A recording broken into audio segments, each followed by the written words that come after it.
need for a regular bank account. I think the banks will always be there. It is just that people have an option now. For the first time in history, this is the first money which is issued by the people and it is owned by the people. There is no banker required. Yeah. It's like where we are going, there is no banks. The Bitcoin is a currency that's generated on the internet, but how? As I learn here, it's quite simple. To produce a Bitcoin, a computer must process certain transactions. In return for these services, it's rewarded in Bitcoins. This activity is known as mining. But only a maximum of 1,800 Bitcoins can be generated per day. That's the predefined limit. So the more people are involved in mining for the currency and the more computers are processing the transactions, the less likely it is that a single computer will be rewarded with Bitcoins. So today, anyone wanting to earn large amounts of Bitcoins needs to have huge pools of computers or mines. Competition is becoming fiercer, as there's only a finite and predefined number of Bitcoins which can be mined. So the Bitcoin works like a precious resource, such as gold. The more people seek to acquire it, the more valuable it becomes.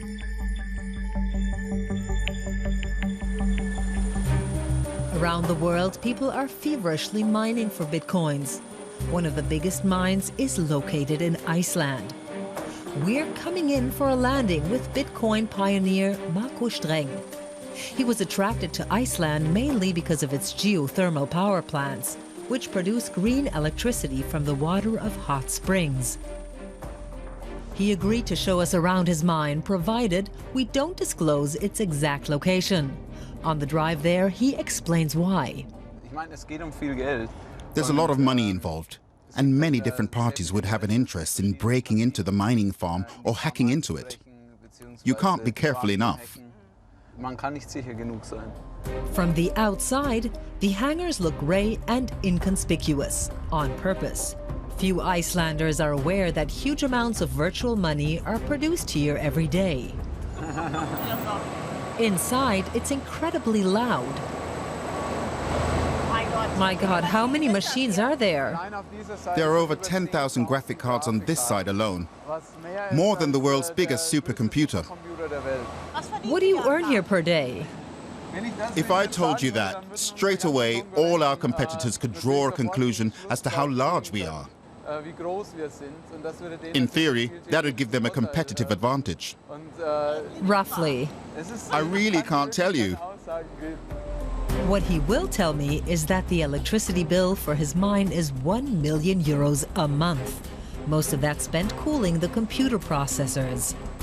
Another advantage of being in Iceland is that the outside air is reliably chilly, so the climate also helps to keep the hangars cool.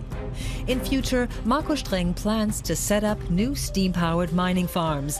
He believes that in an increasingly uncertain world, the value of the Bitcoin can only go one way, up. What makes the Bitcoin special is this independence from the financial world. And that's almost always the banks. And of course, we've seen in the past that this system is, in many places, doomed to failure. Markus Streng is even considering building his own geothermal power plant.